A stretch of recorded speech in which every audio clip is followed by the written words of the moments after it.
Barusan sebelum sholat Isya tadi saya membaca surat Yusuf. Di antara isi surat Yusuf di awal-awal itu apa? Ada yang masih ingat? Hafal? Itu cerita dramanya saudara-saudara Nabi Yusuf ya. Ayat 12 sampai 18 coba dibaca itu. Itulah karakter orang Yahudi. Karena Nabi Yakub itu gelarnya Israel, ya, hamba pilihan Allah. Bani Israel adalah anak-anak putra-putra keturunannya Nabi Yakub. Nabi Yusuf aja saudara satu bapak, bahkan ada yang mengatakan saudara kandung, ya, itu mau dibunuh, rencana mau dibunuh oleh saudara-saudara mereka. Yahudi ini pandai membuat drama, pandai membuat karangan-karangan dusta. Ya.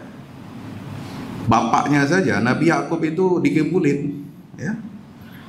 Bilang apa? Yusuf itu sudah diterkam oleh serigala, oleh binatang buas. Kalau mau buktinya ini kami bawakan baju yang dipakai oleh Yusuf ketika pergi tadi, ya, sudah tercabik-cabik dan bersimbah darah. Padahal itu ya darah hoax ya. Maka saya akan menyampaikan di sini berkaitan dengan tema kita kajian Ramadan di Masjid Al-Aqsa ini adalah tentang bagaimana kita Ramadan bersama Gaza, bersama Palestina. Dusta-dusta yang dikarang oleh Yahudi sehingga menyebabkan rakyat dan bangsa Palestina ini mengalami nestapa dan kesengsaraan yang luar biasa sejak tahun 1917, bukan 1948, ya. Kalau Allah Ta'ala menyatakan di dalam surah Hud yang tadi saya baca di rakaat kedua, wa man azlamu mimman iftara 'ala Allahi kadhiba, siapa yang paling lebih zalim daripada orang yang mengada-adakan suatu kebohongan terhadap Allah. Ya, jadi Allah mengatakan perbuatan yang paling zalim itu adalah berdusta atas nama Allah Subhanahu wa taala. Ulaika yu'raduna 'ala rabbihim, mereka ini akan dihadapkan, akan diekspos kebohongan, kedustaan-kedustaan mereka pada hari kiamat nanti, dan semua saksi berkata, haula'il ladzina kadzabu 'ala rabbihim ala la'natullahi 'alaz zalimin. Mereka itulah orang-orang inilah yang telah berbohong kepada Allah, berbicara dusta atas nama Allah, menyebarkan dusta atas nama Allah untuk menghina, untuk menzalimi, untuk menistakan hamba-hamba Allah Ta'ala. Ini lebih berat lagi. Maka kata para saksi nanti di yaumil qiyamah, ala la'natullahi 'alaz zalimin.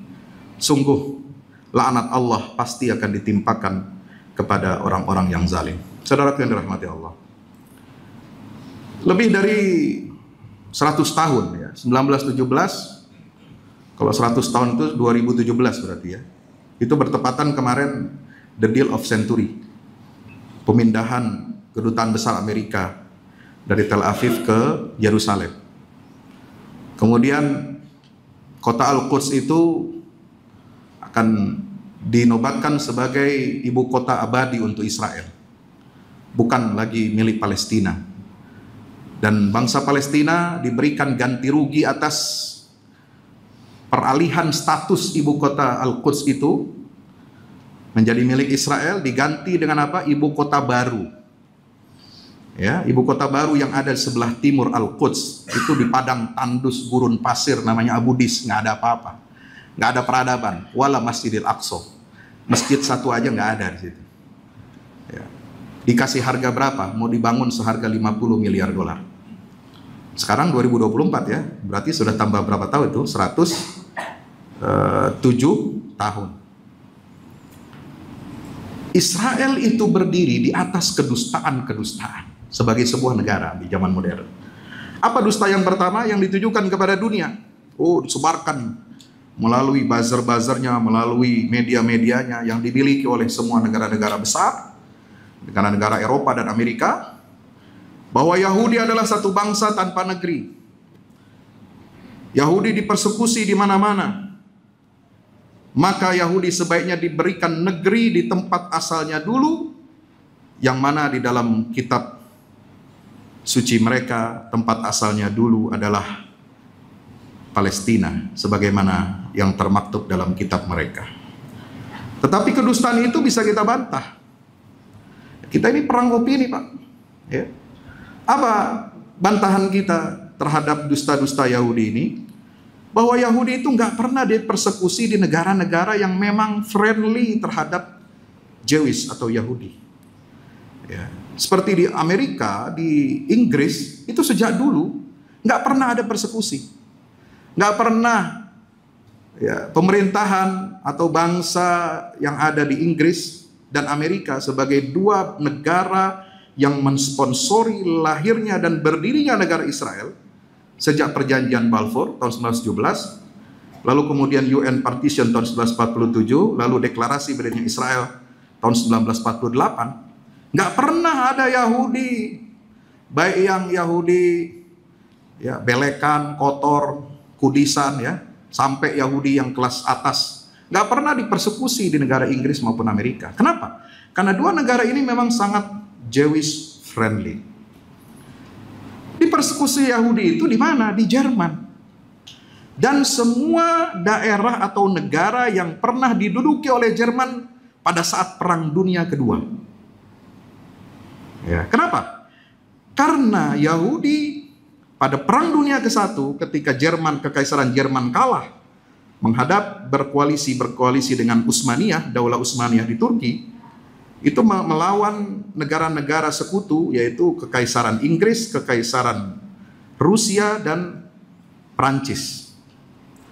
Dan Yahudi pada saat Perang Dunia ke-1 itu yang menyokong secara finansial mendanai Perang Dunia ke-1 berada di pihak Inggris dan sekutunya. Maka Jerman mempersekusi itu. Yahudi yang ada di Jerman dipersekusi. Dan semua negara-negara Eropa Timur yang diduduki oleh Jerman pada Perang Dunia Kedua sebelum kalah kan Jerman itu sempat meluas ya wilayahnya itu, dicaplok semua itu sampai Polandia, Hungaria, Austria, kemudian sampai hampir ke wilayah Balkan Rusia itu. Ya. Di daerah itulah yang kemudian terjadi persekusi, yang terjadi Holocaust. Dan Holocaust jumlahnya tidak seperti yang digembar-gemborkan dalam dusta-dusta Yahudi, jumlahnya sampai jutaan jiwa dipanggang hidup-hidup. Tidak. Jadi ini banyak dusta yang terjadi dan dunia ini dibuat diam, dibungkam oleh opini dan media-media mereka. Dan ini harus kita lawan, saudara.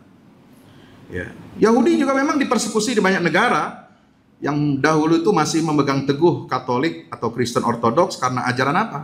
Karena ajaran mereka yang melecehkan agama lain, mereka hidup secara eksklusif, ada budaya ghetto, serta mereka dianggap kaya raya karena jalan yang haram, karena melakukan praktek ribawi. Itu yang pertama. Yang kedua, dusta-dusta Yahudi yang dikembangkan ke seluruh dunia adalah ditujukan kepada sesama Yahudi. Nah, ini untuk membodohi mereka. Untuk meninabobokan bangsa Yahudi sendiri. Untuk menutup kebenaran di kalangan mereka. Bahwa apa yang mereka lakukan itu adalah sebuah kezaliman. Maka Yahudi, sesama Yahudi ini dicekoki oleh doktrin. Bahwa dalam Alkitab Tuhan telah menjanjikan negeri ke Bani Israel.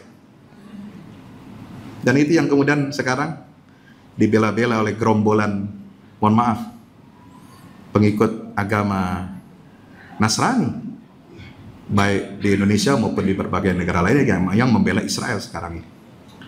Ya, karena konon ada di dalam kitab suci.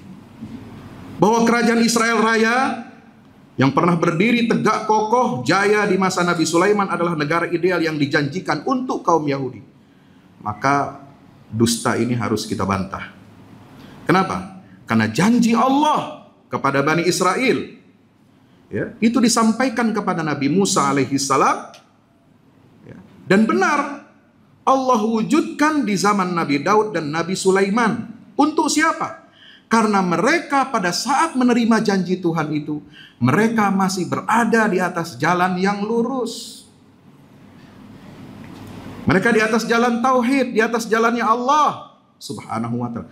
Tapi setelah lewat masa Nabi Daud dan Sulaiman, bahkan ketika masa Nabi Musa saja mereka sudah melakukan penyimpangan dan dihukum oleh Allah. Fa innaha muharramatun alaihim arba'ina sanah yatihuna fil ard. 40 tahun mereka tidak bisa masuk ke dalam Baitul Maqdis, ke bumi Palestina, dan terombang-ambing hidup di pengasingan. Lalu kemudian mereka bertobat, lalu tobat mereka diterima oleh Allah, mereka istiqomah, lalu kemudian diberikanlah janji Allah itu dengan tegaknya kerajaan Israel di zaman Nabi Sulaiman dan Nabi Daud alaihi wassalam. Tapi setelah Nabi Sulaiman wafat, Bani Israel kembali ke jalan kesesatannya, dan mereka tidak lagi berhak untuk mendapatkan janji Allah tersebut, karena janji Allah itu bersyarat. Innal arda yarithuha ibadiyas salihun, sebagaimana yang disebutkan dalam beberapa ayat untuk Nabi Sulaiman, ya, itu bersyarat bagi mereka yang soleh, mereka yang istiqomah, berpegang teguh kepada ajaran tauhid, mereka akan mendapatkan janji itu. Tapi ketika mereka sesat, ketika mereka membangkang dan tidak mau kembali ke jalan Allah, bahkan di akhir zaman mereka memusuhi, mereka melancarkan permusuhan yang kuat dan besar kepada Nabi Muhammad SAW, maka tidak ada harapan lagi mereka untuk mendapatkan kembali janji dari Allah Subhanahu wa ta'ala. Maka setelah Nabi Sulaiman wafat, kerajaan Israel itu hancur. Mereka dijajah, ya, dianeksasi oleh kekuasaan bangsa-bangsa lain seperti Assyria, Babilonia, ya, Persia, dan Romawi. Dan paling lama itu terakhir Romawi sebelum dikalahkan oleh kekuatan umat Islam di zaman Khalifah Umar bin Khattab radhiyallahu anhu. Bapak Ibu yang dirahmati Allah, maka di zaman era Romawi itu, ya, Bani Israel itu dipaksa berdiaspora. Mereka menyebar ke berbagai negeri, ya, termasuk di Eropa, di Afrika, di Asia, dan sebagian di Jazirah Arabia. Mereka datang ke Madinah, datang ke Taif, mereka datang ke Khaybar, mendirikan koloni-koloni Yahudi. Sejak abad pertama Masehi, mereka sudah datang ke Jazirah Arabia. Untuk apa? Untuk mencari tempat yang dinubuatkan dalam kitab mereka, bahwa Nabi di akhir zaman akan muncul dari wilayah padang pasir yang tandus, yang dikelilingi oleh 2 kebun kurma. Mereka mencari itu dan menebak-nebak, maka ada yang koloni di Taimah, ada yang koloni di Khaybar, ada yang koloni di Madinah. Disitulah kemudian sumbuh subur generasi bergenerasi yang kita kenal dengan Bani Nadir, Qainuqa, dan Bani Quraizah. Dan di zaman Rasulullah SAW, mereka membangkang dan melanggar perjanjian Madinah, serta dieksekusi, dihukum oleh Nabi Sayyidina Muhammad SAW. Yang ketiga, dusta hoax yang ditujukan kepada umat Islam. Ini nggak kalah bahayanya, saudara. Apa? Mereka sebarkan dusta kepada kalangan muslimin bahwasanya bangsa Yahudi itu adalah bangsa terpilih. Ya, faddalnahum ala kathirin minal alamin, the chosen people. Bahwa Yahudi juga adalah rumpun agama Abrahamik yang punya hak warisan Ibrahim. Apa warisan Ibrahim?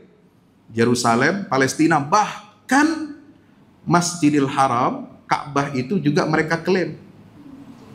Ya, kalaupun tidak mereka klaim, minimal Madinah. Karena beratus-ratus tahun nenek moyang mereka pernah tinggal di Madinah, dan mereka berjanji untuk mendirikan negara Israel Raya itu dari Sungai Efrat di Irak sampai Sungai Nil di Mesir. Termasuk di dalam daerah itu adalah Madinah, kota hijrahnya Nabi kita Muhammad sallallahu alaihi wasallam. Hati-hati. Anda kalau ingin menyetujui rekonsiliasi, Anda ingin menormalisasi hubungan dengan Israel, dampaknya secara akidah, secara syariah itu besar. Karena itu akan membenarkan klaim mereka untuk mengontrol dan menguasai kota suci Madinah Al-Munawwarah. Pendekatan kepada Yahudi tidak boleh hanya dengan pendekatan jihad. Nggak boleh. Weh, umat Islam nggak boleh ente jihad lawan Yahudi. Ente harus rahmah. Apa dalilnya? No, Nabi aja sebelum mati, mohon maaf ya bahasa saya ngikutin gaya mereka. Nabi aja sebelum mati itu menggadaikan baju besinya kepada tetangga Yahudi. Artinya apa? Muamalahnya bagus. Makanya itu jangan jihad aja lawan Israel. Pakai pendekatan muamalah, pakai pendekatan ekonomi, kita sama-sama untung, selesai. Kacau ini. Ya. Yang berikutnya, hoax apa lagi? Masalah Palestina itu sebaiknya diselesaikan aja lah sesama Palestina, sesama Arab dulu. Ini bukan masalah umat Islam, ini masalah Arab dan masalah Palestina. Dunia Arab itu perlu bantuan PBB dan Amerika agar kawasan Timur Tengah itu tetap aman dan damai. Ini hoax yang terus dikembangkan sehingga apa? Hari demi hari semakin kita jauh dari Masjidil Aqsa, semakin jauh kesadaran kita terhadap negeri Isra dan Mi'rajnya Rasulullah SAW. Mereka terus berani mengangkangi kesucian Masjidil Aqsa. Kalau tidak ada perlawanan dari saudara-saudara kita di jalur Gaza, gerakan perlawanan Islam Palestina, mereka sudah habis, sudah mengangkangi dan mengontrol penuh Masjidil Aqsa. Maka itu, saudara yang dirahmati Allah Subhanahu wa taala, kita harus berhati-hati menghadapi aneka ragam perang opini seperti ini. Dusta-dusta yang dikembangkan, ya. Karena yang kita lawan ini bukan kekuatan kecil. Ya, saya baru dengar tadi ada jamaah yang sampaikan ke saya bahwa ini hati-hati saudara ya. Kalau pesan booking hotel, tiket, pesawat, apa akomodasi, jangan pakai itu yang namanya Agoda dan booking.com. Itu milik Israel, bos. Bahkan direksinya, salah satu direksinya itu adalah anggota petinggi Israel Defense Force. Ente pesan hotel, ente pesan akomodasi, tiket pesawat, apapun itu di dalam di luar negeri, berarti uangnya akan masuk sebagian ke kantong mereka. Coba bayangkan, berapa lama kita sudah pakai itu aplikasi. Bukan cuma soal korma, kecil korma. Ya, Anda yang kelas menengah ke atas, tolong hati-hati. Jangan sampai niat kita ingin pelesiran, ingin jalan-jalan, lalu kemudian kita kena dosanya. Karena apa? Karena ikut membantu musuh-musuh Allah untuk menghancurkan saudara-saudara kita di Palestina. Mudah-mudahan bermanfaat. Aku qouli hadza, astaghfirullah li wa lakum. Assalamualaikum warahmatullahi wabarakatuh.